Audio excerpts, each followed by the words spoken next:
Cuando uno entra a la presencia de Dios con acción de gracias, cosas grandes pueden pasar. ¿Cuántos levantan sus manos y dicen, yo espero un milagro de Dios? Mi milagro, creo en milagros. Amén.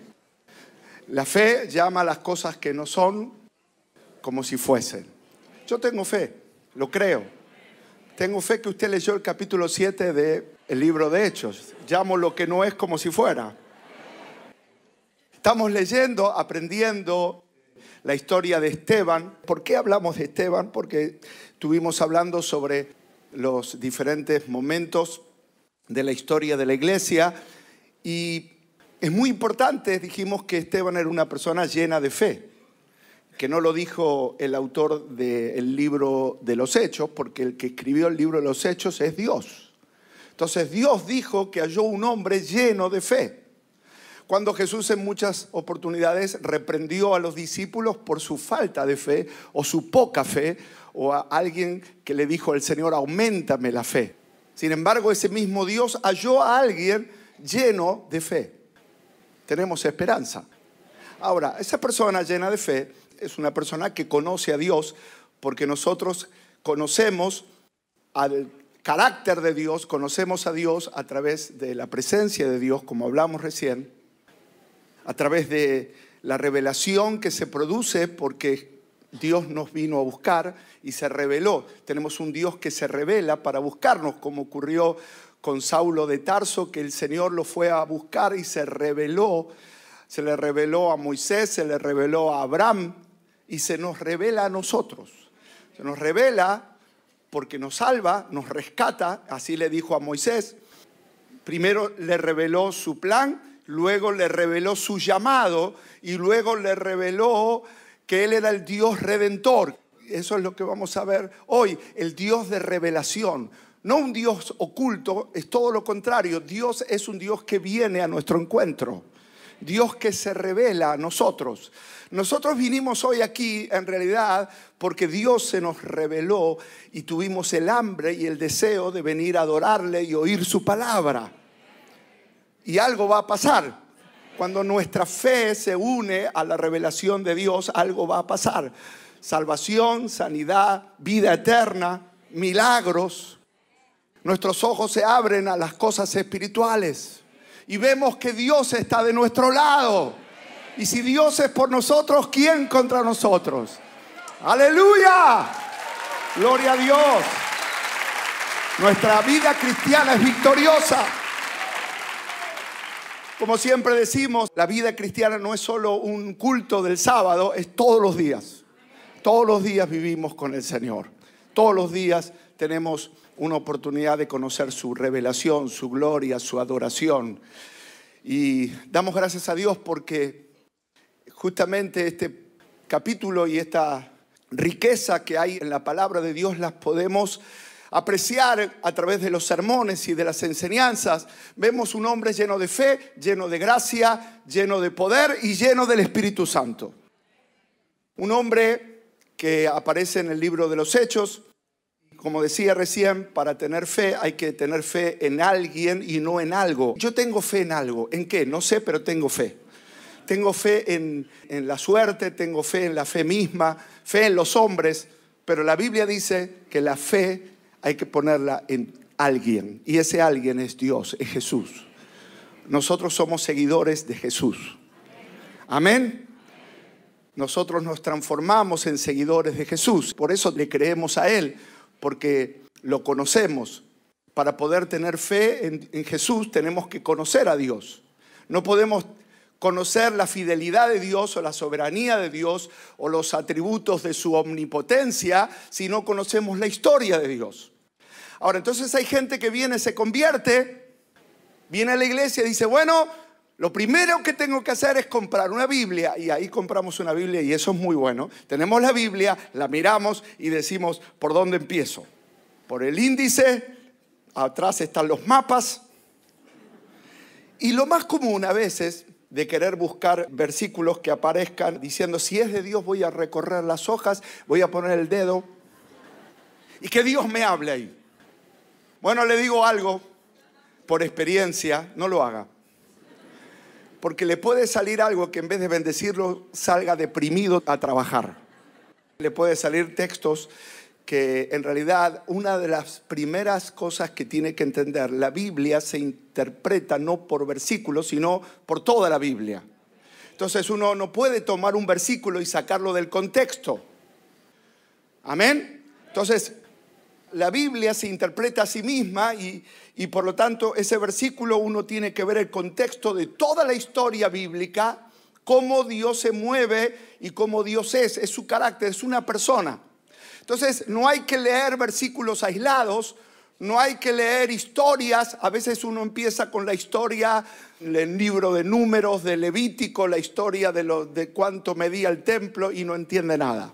Entonces mejor es buscar la historia del Nuevo Testamento, la historia de la iglesia, la historia de Marcos, de Mateo, Marcos, Lucas, Juan y el libro de los Hechos, que es el libro de los primeros comienzos de la iglesia primitiva. Capítulo 1, Jesús resucita y va a los cielos y le dice a los discípulos: quédense en Jerusalén porque van a recibir poder de lo alto. Capítulo 2, viene el poder de lo alto desde el versículo 1, dice que estaban unánimes juntos 120 y vino el poder de lo alto. Capítulo 2 está el primer sermón apostólico de Pedro, que empieza a predicar un sermón ungido que explica, habla de Jesús a los judíos y a las personas, a las autoridades que lo habían detenido y lo acusaron de blasfemia.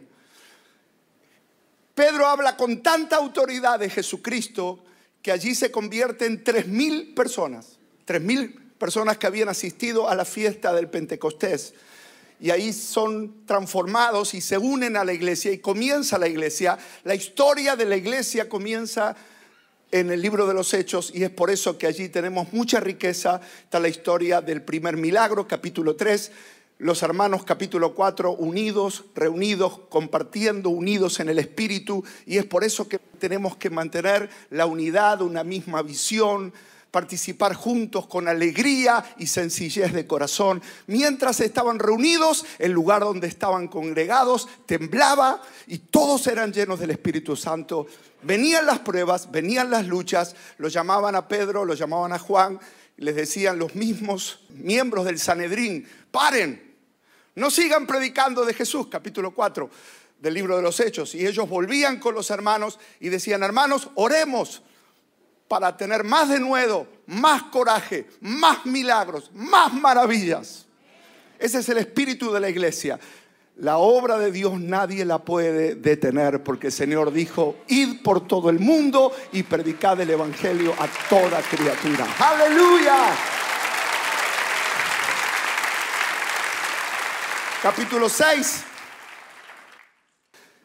Comienza la iglesia a crecer. Hay necesidades de cubrir la alimentación de algunas personas que se unían a la iglesia y tenían necesidades específicas y piden a personas que se unan para servir con un buen corazón, y allí se unió Esteban en el capítulo 6, versículo 3. Dice: buscad pues, hermanos, de entre vosotros a 7 varones de buen testimonio, llenos del Espíritu Santo y sabiduría, a quienes encarguemos el trabajo. Y el trabajo era servir las mesas. Fueron los primeros diáconos, los primeros servidores, eso significa, los primeros asistentes. Y dice que agradó la propuesta a toda la multitud y eligieron a Esteban, varón lleno de fe y del Espíritu Santo. Eso lo vimos semanas atrás. Un hombre lleno de fe y del Espíritu Santo para servir las mesas. Más adelante dice: y crecía la palabra del Señor y el número de los discípulos se multiplicaba grandemente en Jerusalén. También muchos de los sacerdotes obedecían a la fe, y Esteban, lleno de gracia y de poder, hacía grandes prodigios y señales entre el pueblo. Era un hombre servidor, era un hombre dispuesto a cubrir necesidades de la iglesia, pero también era un hombre lleno del Espíritu Santo. La mayoría de las veces, los grandes héroes de la iglesia son los anónimos, los que no se les conocen los rostros, los que no tienen muchos seguidores en Instagram. Son las personas anónimas que viven la vida cristiana con poder, con gracia, que donde trabajan la gloria de Dios los visita, que son personas ungidas. Esa es la historia de Esteban. Una persona más, una persona sin mucho reconocimiento, anónimo, no conocido, pero Dios lo conocía y terminó viendo la gloria de Dios, porque terminó diciendo: veo a Jesús sentado a la diestra del Padre, y su rostro estaba lleno de la gloria. Qué interesante, ¿no? Cómo se cambió hoy todo pensando que los más importantes son los que tienen más seguidores, cuando en realidad en la historia de la iglesia los más importantes son los que honran y bendicen el nombre del Señor en el lugar donde están desarrollando la tarea. Gloria a Dios. Por lo tanto, nuestra forma de ser, nuestra tarea, nuestro desarrollo ministerial, tenemos que llevar gloria al Señor. Eso es algo que tiene que imprimirse en nuestro corazón, porque es el espíritu de la iglesia, es como nació la iglesia, con personas rendidas al Señor, llenas de fe, llenas de la palabra, llenas de gracia, llenas de poder, llenas de milagros. Por supuesto estaban los apóstoles que tenían que estudiar la palabra y traer el mensaje y consolidar a los nuevos convertidos, porque dice la Escritura que se convertían, dice, y crecía la palabra del Señor, y el número de los discípulos se multiplicaba grandemente. Qué interesante que se multiplicaba no solamente la gente oidora, sino discípulos de Cristo. Nosotros somos seguidores de Jesús. Amén. No somos seguidores de un predicador. No somos fan del pastor, somos fan de Cristo. No somos personas que vamos detrás de un hombre o detrás de una denominación o detrás de una religión. Vamos detrás de Jesucristo, porque ese es el espíritu de la iglesia. La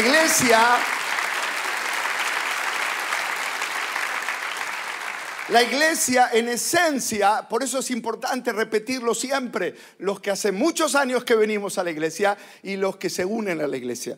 La iglesia crecía, versículos 7 y 8 del libro del capítulo 6, crecía la palabra del Señor y el número de los discípulos se multiplicaba grandemente en Jerusalén, y muchos sacerdotes obedecían a la fe.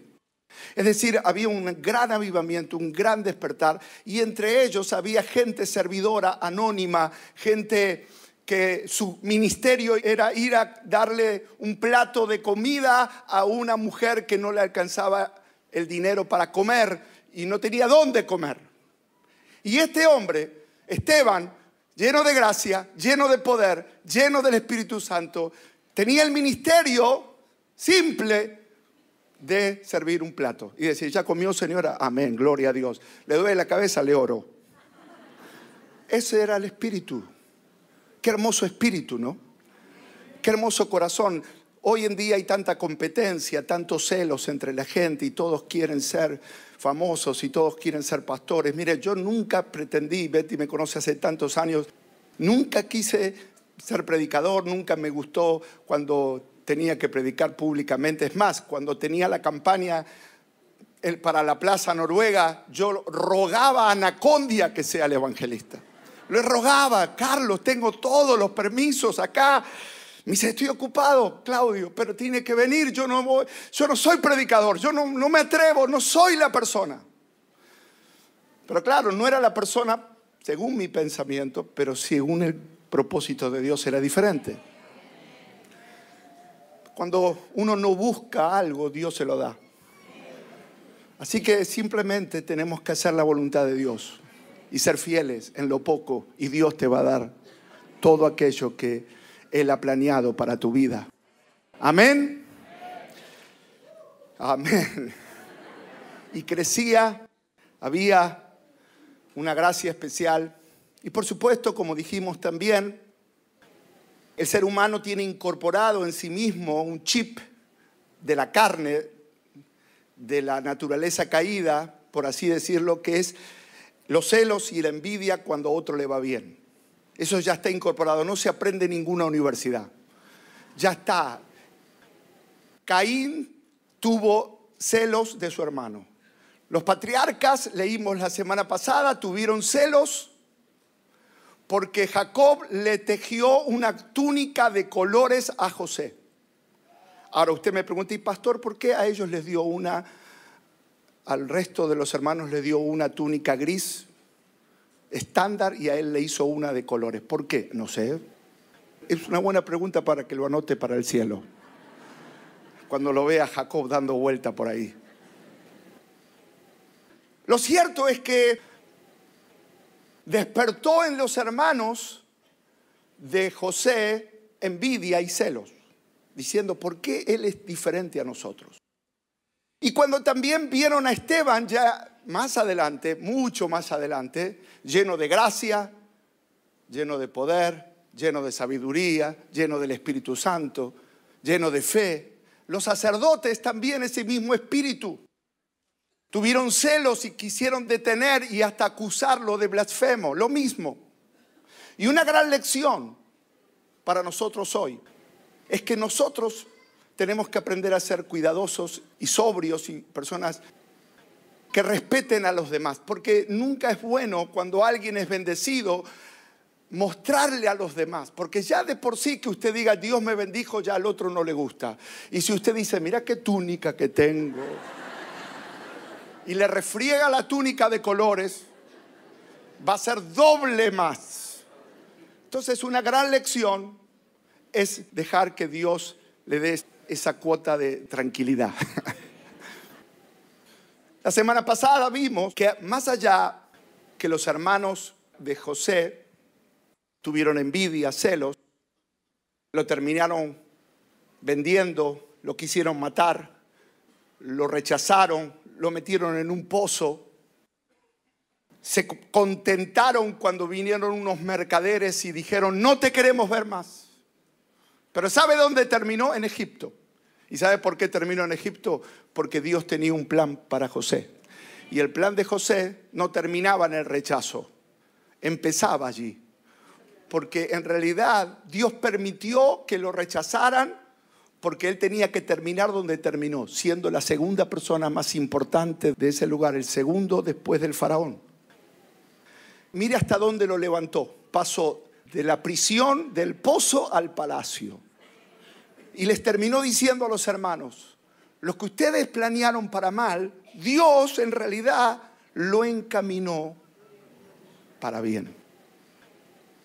Y en la vida hay cosas que pasan que tienen una lectura, o todas tienen una lectura terrenal, un análisis, diciendo, ¿por qué me pasa esto? ¿Por qué tengo el rechazo? ¿Por qué tengo el dolor de sentirme que los demás no me quieren? Que me cierran la puerta, que me echan, se me cierran todas las puertas. Y usted va derivándose a un lugar. Pero de ese lugar, la mano de Dios, usted no se ha apartado de la fidelidad de Dios. A veces Dios prepara esos momentos porque tiene algo específico para usted. Amén. Entonces, de cada situación hay dos lecturas. La humana, que dice pobre jovencito, pobre hombre, y la divina es yo estoy usando a José para bendecir a la nación de Israel y para levantarlo muy en alto. Porque de eso se trata la Biblia, que Dios es tan soberano, grande, poderoso, omnipotente, que tiene un plan para cada uno de nosotros. Y Él prepara todos los momentos y las circunstancias para revelarnos. Por eso hoy el mensaje hoy se titula La revelación de un Dios fiel. Usted no se puede hoy ir de este lugar sin estar completamente aferrado a esa persona que le reveló su amor, su fidelidad, diciendo yo soy fiel. Y aún en el pozo, aún en el lugar, en el desierto, aún en el lugar más difícil, es parte de un plan donde yo te estoy preparando para algo más. ¿Cuántos dicen amén? Ahora,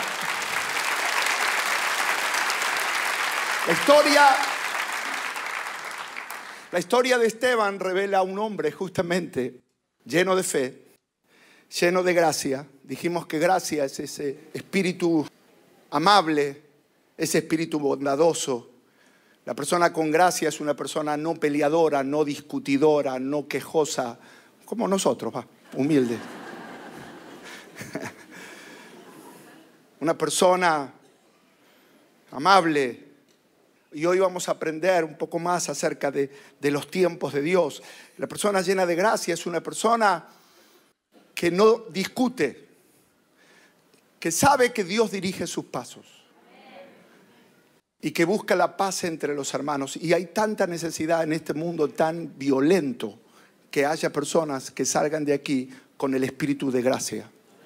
Porque lo más humano posible, la humanidad se jacta, dice, ¿de dónde salen las guerras? El libro de Santiago. ¿De dónde salen todas estas guerras que matan miles de personas? Si no es por el orgullo y es por el odio y por las pasiones que están en el corazón del hombre.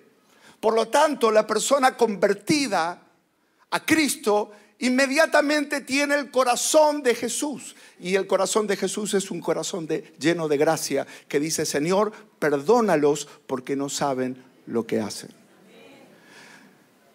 La persona que se convirtió a último momento en la cruz, tal vez se burló del Señor, tal vez lo negó durante toda su vida, pero en su peor momento, al lado de Jesús en la cruz, lo reconoció como Salvador, como Mesías. Y Jesús tuvo la gracia de perdonarlo. Porque ese es el espíritu del cristiano, y por eso me detengo aquí.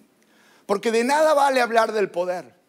De nada vale hablar de el evento que vamos a tener la próxima semana si la iglesia no tiene ese espíritu de gracia donde cada uno de nosotros vive la gracia del Señor. La gracia de Dios es la paz, la dulzura, la bondad. Solo Cristo lo puede hacer. Solo la revelación, cuando Jesús se revela y nosotros decimos, sí, Señor, te recibo en mi corazón, porque no lo buscamos nosotros a Él, sino que Él nos buscó a nosotros y se reveló a nosotros y nos da su corazón que está lleno de gracia. Dios te dé gracia para llevar amor a tu casa. Te dé amor las personas que te cierran la puerta. Te dé amor con aquellos que te rechazan, pero la gracia de Dios está contigo. La gracia de Dios soportando ese dolor, esa lucha. Y Pablo dijo, Señor, ¿cómo sigo adelante? Y el Señor le dijo, más bástate mi gracia, porque mi poder se perfecciona en la debilidad. Y cuanto más difícil es la tarea, más gracia vamos a recibir del cielo. Levante las manos y reciba esa gracia de Dios. ¿Y sabe qué? Por la gracia de Dios no va a caer más, se va a mantener firme. Gloria a Dios. Y vas a marchar de gloria en gloria. Por su gracia, Él te va a mantener firme, seguro hasta el fin. Gloria a Dios. ¿Sabe lo que está diciendo el Señor a los ángeles? Miren la gracia de Dios sobre mi hijo. Cómo está avanzando, cómo está en su firmeza, soportando la tormenta. Porque vienen vientos contrarios, pero recuerde, la gracia de Dios sopla aún más fuerte en tu vida. ¡Aleluya! La gracia de Dios es el aliento para seguir avanzando, aunque los vientos contrarios te digan, no puedes seguir adelante. Es la gracia de Dios. Y en la iglesia había hombres llenos de gracia, anónimos, que no se les conocía su rostro, pero tenían el enorme privilegio de ver el rostro de Jesús. ¿De qué nos vale que nos conozcan nosotros si en realidad nuestra misión es conocer nosotros a Jesús? Eso es lo que quiero, conocer a Jesús, ser conocidos por Él, que Él nos conozca a nosotros y nos dé un poquito de su gracia. Amén, no un poquito, que nos dé mucho de su gracia. Necesitamos su gracia, más y más y más y más y más y más y más.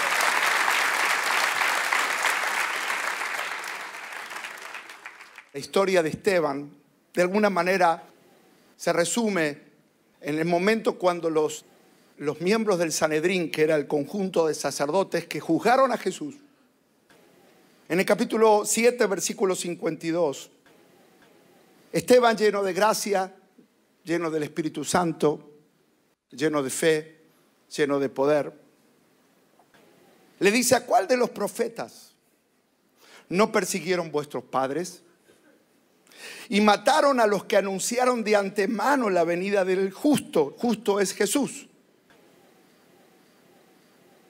de quien vosotros ahora habéis sido entregadores y matadores. Es decir, el propósito de todo este relato de la historia de Abraham, la historia que vamos a leer hoy de Moisés, la historia de los patriarcas, la historia de José, era que todos y en cada uno de ellos, así como también en los profetas, como dice aquí, todos ellos anunciaban de antemano la venida del Mesías. Y estaba lleno de fe y lleno del Espíritu y lleno de la palabra. Esteban les decía: ustedes han detenido y han querido de alguna manera matar al justo, al que fue anunciado por Abraham, al que fue anunciado por Moisés, al que fue anunciado por los profetas. Isaías, en los próximos días vamos a estar hablando mucho de Isaías, porque Isaías dijo: un niño se es nacido, hijos se es dado, y el principado sobre su hombro, y se llamará su nombre admirable, consejero, Dios fuerte, Padre eterno, príncipe de paz. Los profetas anunciaron a Jesús. Moisés, de alguna manera, y todo el tabernáculo tenía un anuncio, un tipo de Jesucristo. Sin embargo, Esteban, lleno de poder, lleno de gracia, les mostraba el amor de Dios a lo largo de la historia. Y ahora, esta semana, yo quiero hablarles de la historia de la revelación y de la fidelidad de Dios con su pueblo Israel en la vida o representada en la vida de Moisés, porque él habla de Moisés, así como habló de Abraham. Y la semana pasada hablamos que Abraham tuvo que salir de la tierra donde estaban sus padres porque era una tierra pagana. Y le dijo: sal de tu tierra y de tu parentela a la tierra que te daré, y allí serás de bendición. En Génesis capítulo 12, versículo 1 en adelante. Serás bendecido cuando llegues a la tierra. Luego hubo hambre en la tierra y tuvieron que ir a la tierra de Egipto porque ahí estaba José. Y José les dio la oportunidad que el pueblo subsistiera y siguiera existiendo en la tierra egipcia. Y luego se levantó otro emperador, otro hombre que desconoció al pueblo de Israel. Y esto es lo que vamos a leer ahora. En el capítulo 7, versículo 17. No sé si lo tienen allí.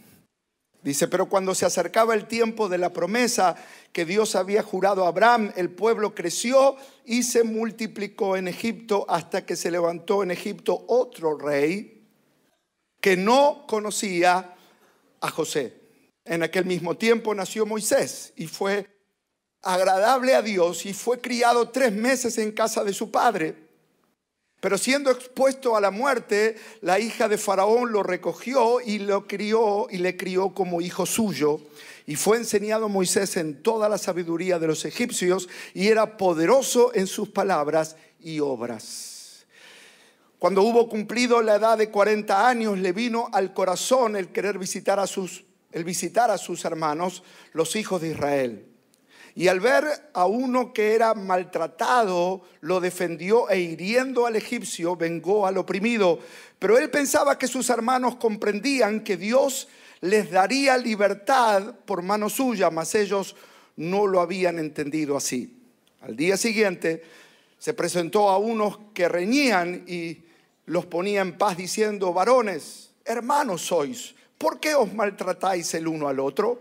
Entonces el que maltrataba a su prójimo le rechazó diciendo: ¿quién te ha puesto por gobernante y juez sobre nosotros? ¿Quieres tú matarme como mataste ayer al egipcio? Al oír esta palabra, Moisés huyó y vivió como extranjero en la tierra de Madián, donde engendró 2 hijos. Y allí vivió 40 años más. Y pasó de estar en el palacio a estar en el desierto. Conoció a Jetro, su suegro. Trabajó 40 años para su suegro. Gran privilegio. Amén. Hay que tenga oídos para oír, oiga. Y Dios estaba en toda esta cuestión. Qué interesante es que el rey de Egipto quería detener en Egipto, quería oprimir, quería que el pueblo de Dios, que tenía un legado de promesa, quedara esclavo. Pero el Dios de la promesa, Él no olvida la promesa. Y lo primero que hizo fue preparar un libertador para sacar al pueblo que estaba en esclavitud. Y así pasó, como dice la Escritura aquí en el capítulo 7, versículo 17, así pasó con cada uno de nosotros que vivíamos en tinieblas y vivíamos en nuestro Egipto espiritual, cuando se acercaba el tiempo de la promesa. Cuando en el versículo 17 y 18 dice, pero cuando se acercaba el tiempo de la promesa que Dios había jurado a Abraham, el pueblo creció y se multiplicó en Egipto, hasta que se levantó en Egipto otro rey que no conocía a José. Por supuesto, nosotros conocemos la historia de Moisés y del Nilo, y conocemos cómo Dios preservó, guardó. Dios es fiel, Dios es un Dios de propósitos, y tenía un propósito en la vida de Moisés. Pero aquí dice que había una promesa sobre el pueblo de Israel y había un juramento de Dios. Dice, pero cuando se acercaba el tiempo de la promesa que Dios había jurado a Abraham. ¿Qué era la promesa y el juramento? Que Dios los iba a llevar a la tierra de Canaán, y en Canaán les iba a dar toda la tierra e iba a ser de ellos una gran nación. ¿Es así o no? Pero ellos estaban esclavos. Pero Dios es un Dios de pactos y Dios es un Dios de promesas.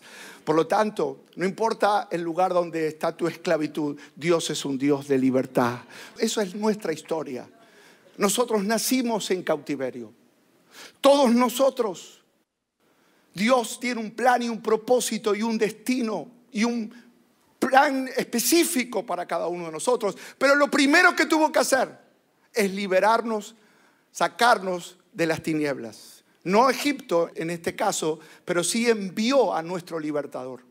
Así como envió a Moisés a la tierra de Egipto, así Jesús en su plan el Padre envió a Jesús a este mundo 2000 años atrás para venir a este mundo y liberarte a ti y a mí del poder de las tinieblas.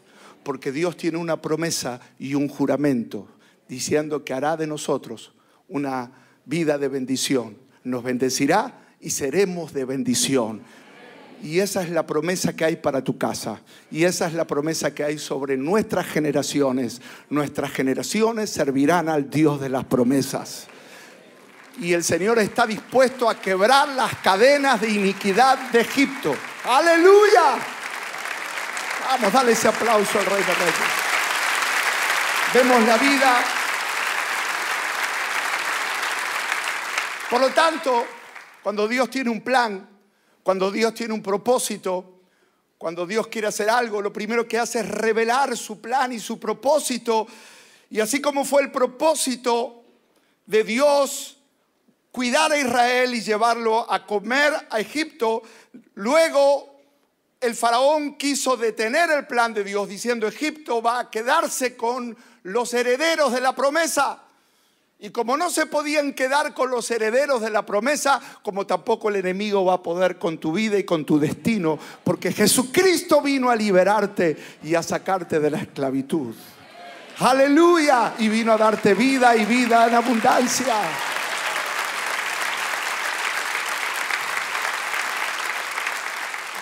Así que el Señor preparó el plan de enviar a Moisés. Lo primero que hizo fue preservar al niño de la muerte. Había un decreto a causa de la gran multiplicación de los hebreos, que aún en cautiverio se multiplicaban más que los egipcios. Mandó a matar a los bebés. Y la mamá de Moisés, dice la Escritura, que viéndolo que era hermoso. Pero aquí dice en este pasaje: en aquel mismo tiempo nació Moisés y fue agradable a Dios. y fue criado 3 meses en la casa de su padre. Qué interesante.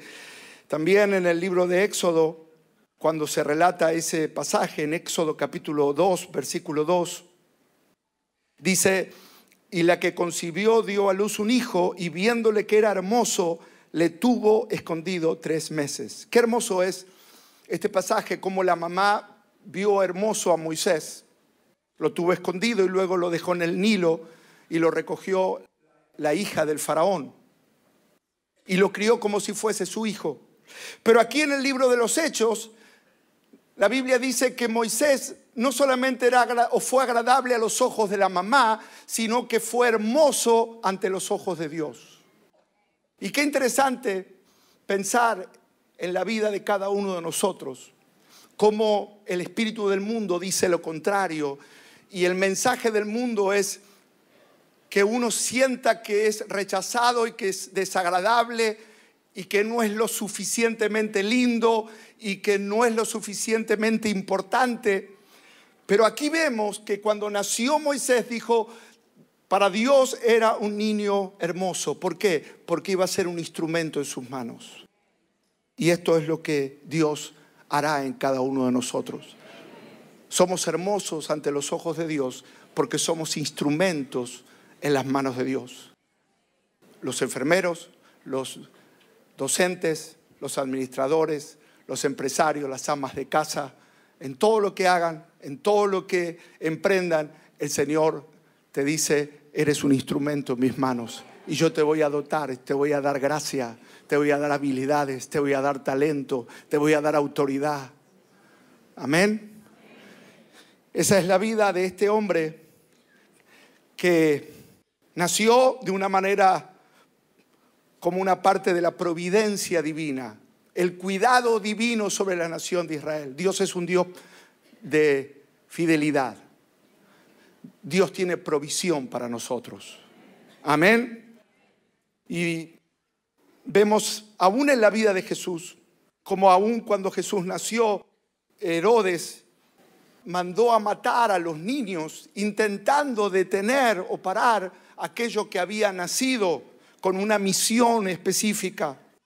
Y cuando uno piensa en nuestras vidas, cuántas cosas en algún momento han pasado que parecían que nos detenían en la vida. Que ustedes tal vez pasaron por momentos donde si no fuese por la providencia de Dios, la fidelidad de Dios, hoy no estarían acá. Pero Dios de todo eso lo sacó. Como a Moisés lo sacó del nido.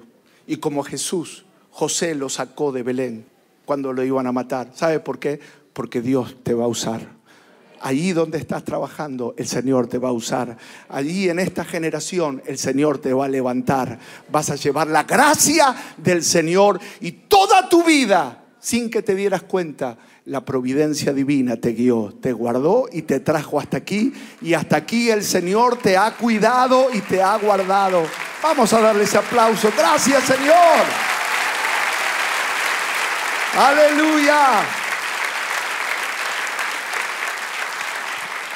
Moisés fue instruido, dice más adelante el pasaje, en la sabiduría de los egipcios y evidentemente conocía la tradición de las divinidades egipcias. Fue instruido en sabiduría y en todas sus divinidades, pero necesitaba un encuentro con la revelación de Dios. Muchos de nosotros vinimos a la iglesia con la tradición. A ustedes y a mí me enseñaron una tradición de Dios, pero un día Dios se me reveló a mí. Camino a un lugar donde yo iba a trabajar, estaba haciendo un trabajo, acepté a Jesucristo en un lugar porque se me reveló Jesús en la calle y lo acepté como Salvador personal.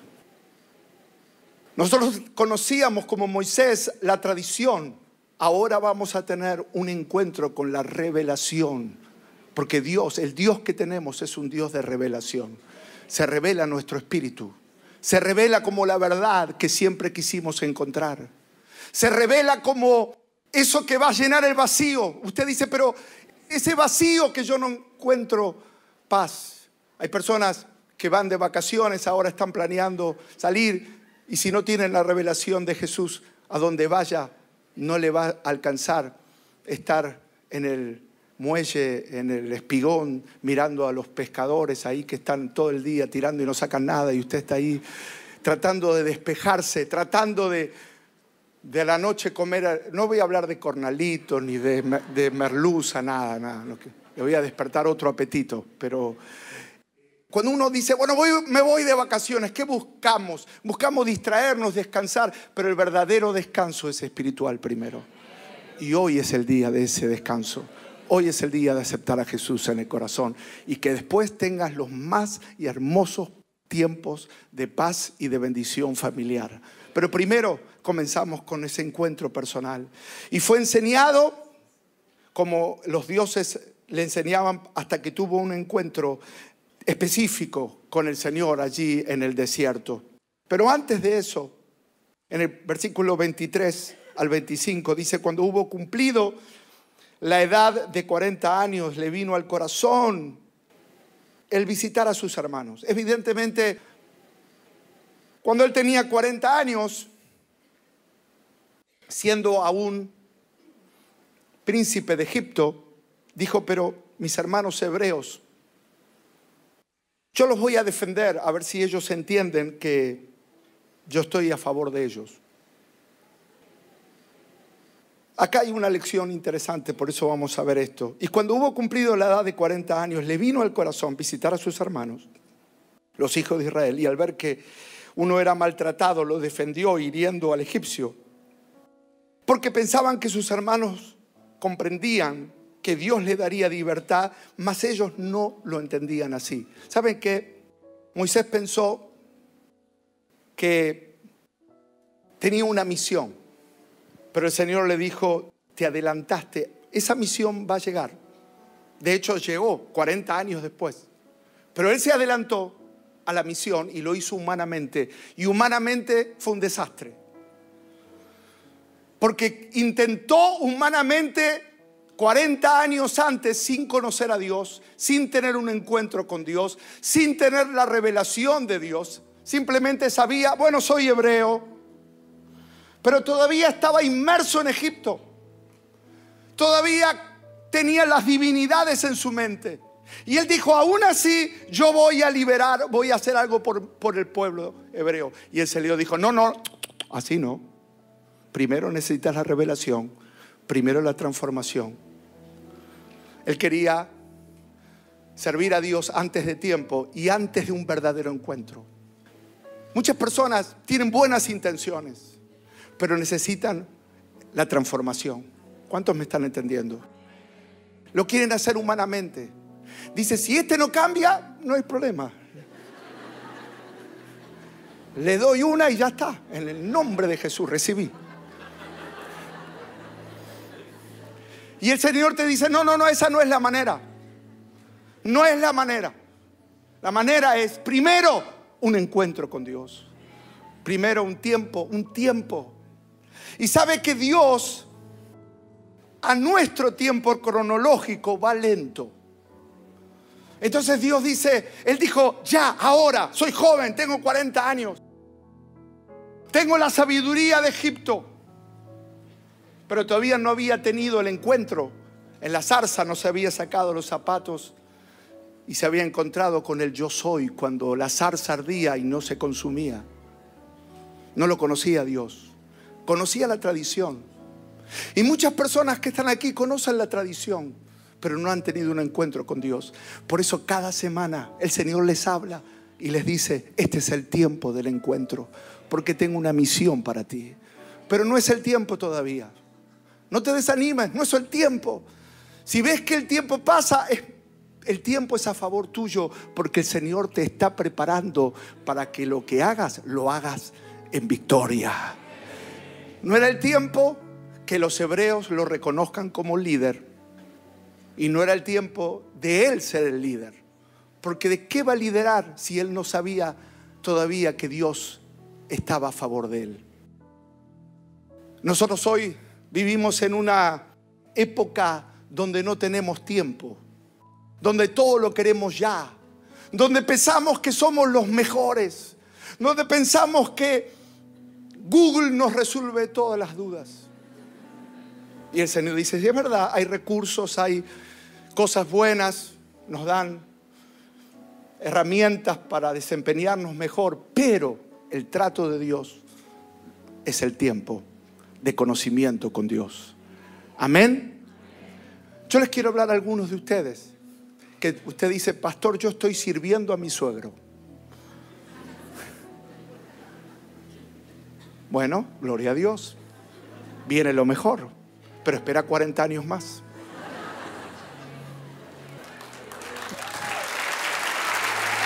Pero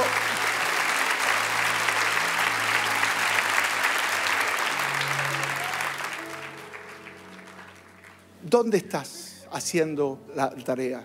Solo, tal vez nadie te conoce, en un lugar donde parecería que los días pasan y nada aprovecha. No. Simplemente es tiempo, porque el tiempo de preparación es el que Dios determina. Y para Dios un día es como 1000 años. Y 1000 años es un día. O sea que ya no es 40 años. Puede ser una semana, puede ser un mes, puede ser un año. Pero el tiempo de Dios. Amén. No te desanimes si todavía no ves lo que estás esperando. Dios te está preparando para que llegue el tiempo correcto. Para que tus familiares se conviertan. Para que las puertas financieras se abran. Para que entiendas lo que no entendías. Es el tiempo. Amén. Moisés tuvo que salir de Egipto.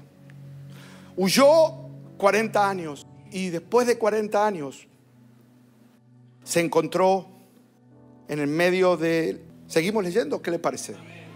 Pasados 40 años, un ángel se le apareció en el desierto, en el versículo 30. Pasados 40 años, un ángel se le apareció en el desierto de Sinaí, en la llama de fuego de una zarza. Entonces Moisés, mirando, se maravilló de la visión, y acercándose para observar, vino a él la voz del Señor.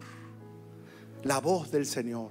Hermano, se le reveló después de 40 años una voz que él nunca había oído. Y le dijo, yo soy el Dios de tus padres, el Dios de Abraham, el Dios de Isaac y el Dios de Jacob. Y Moisés, temblando, no se atrevía a mirar. Y le dijo el Señor, quita el calzado de tus pies, porque el lugar en que estás es tierra santa. Y ciertamente he visto la aflicción de mi pueblo que está en Egipto, y he oído su gemido, y he descendido para librarlos. Ahora pues, ven, te enviaré a Egipto. Fíjese cómo en un momento Él se envió. Amén. Pasaron 40 años, pasaron los 40 años de preparación. Se le reveló la voz de Dios, se le reveló el plan de Dios, se le reveló el Dios fiel, el Dios que redime, y le dijo, ahora estás preparado para ser el hombre a quien yo voy a usar. Y yo, mientras preparaba este mensaje, ardía en mi corazón.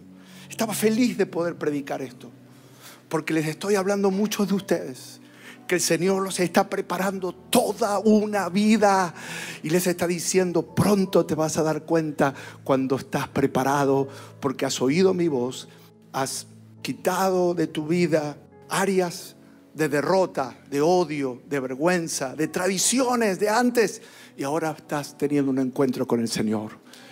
Y ya no es tu capacidad. Antes, cuando tenía 40 años, dijo, yo voy, muchachos, yo soy príncipe y los voy a defender. Y les dijo, no, nosotros no te reconocemos. No, ¿qué tienes que ver con nosotros? 40 años después el Señor dijo, ahora sí, yo te envío. Diles quién te envía. Yo. El yo soy te envía. Esta noche el Señor te envía bajo el poder de la unción del Espíritu Santo. A donde vayas, Él entrará contigo. Cuando hables, el Señor estará dirigiendo tus palabras. Cuando ores, se van a abrir los cielos. Aleluya. Hay mucho más para la iglesia, Rey de Reyes. Dios nos está preparando a cada uno de nosotros para ser conquistadores, herederos de las promesas. Cuando Dios promete algo y lo jura, Él lo va a cumplir. No diga, Señor, ya pasó mucho tiempo. Mire, hubo una mujer llamada Sara que le dijo a Abraham: Abraham, ¿y si tenemos un hijo por medio de una mujer? Yo te doy permiso para que tengas un hijo con Agar, porque al final Dios me prometió un hijo, pero no vino, ya estamos viejitos y vamos a ayudar a Dios que se cumpla la promesa. Si no se cumple, lo ayudamos nosotros humanamente. Y tuvieron un hijo y se llamó Ismael. Ismael fue un problema hasta el día de hoy. Un problema grande, porque se generó un distanciamiento y una rivalidad entre Ismael e Isaac, que después nació. Cuando uno quiere hacer las cosas en la carne, le sale mal. ¿Cómo salen? Mal. Y uno dice, aprendí, pero ya tengo atrás la culpa. Así que el Señor te dice hoy, descansa, sé fiel, espera 40 años más. No figuradamente, no simbólicamente. Si no, se van a ir deprimidos a la casa. Por eso el Señor, para Dios no hay tiempo. El tiempo, lo que es 40 años puede ser una semana. Ahora le gustó más, ¿eh? Pero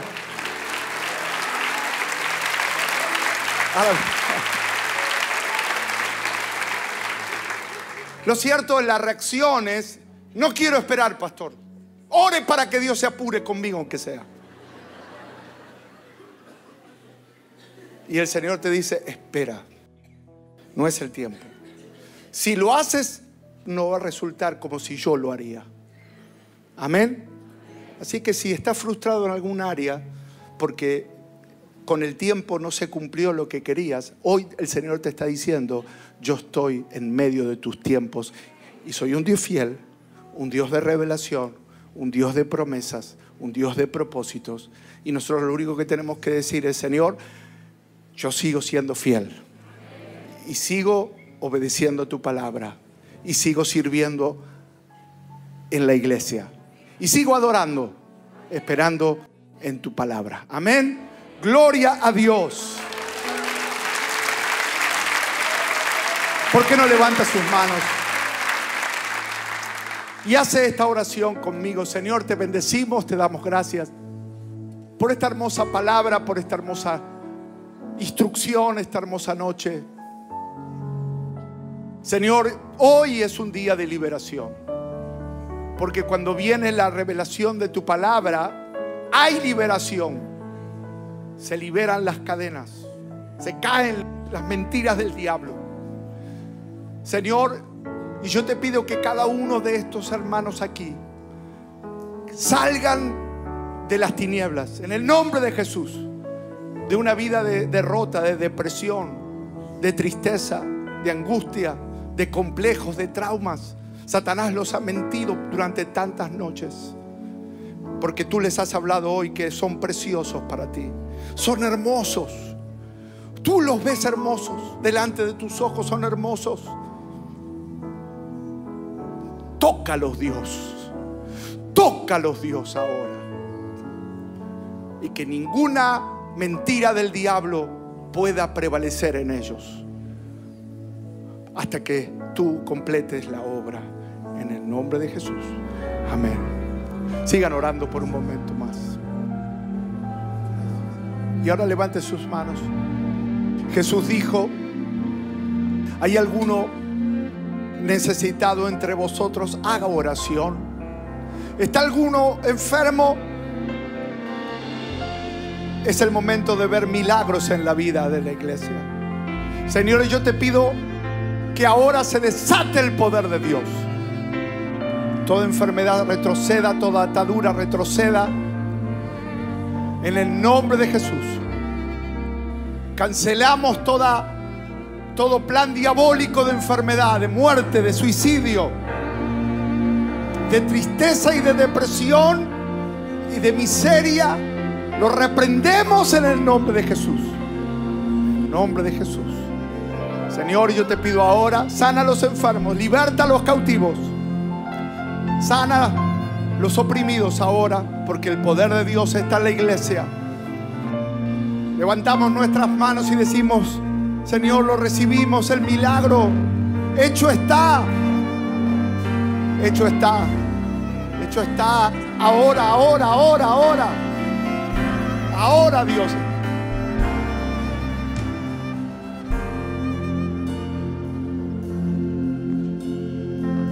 Ahora, ahora, ahora, ahora, ahora, ahora, ahora. Recibe, recibe, recibe, recibe, recibe, recibe. Recibe, recibe, recibe. Hay poder, hay poder, hay poder, hay poder, hay poder, hay poder. El Señor lo va a hacer otra vez. Otra vez caen los muros, otra vez caen las cadenas. Otra vez los gigantes caen. Otra vez se levanta la generación como Moisés, como los herederos de la promesa. Dios no terminó con su iglesia. Se levanta una generación victoriosa, fiel. Dios está con nosotros.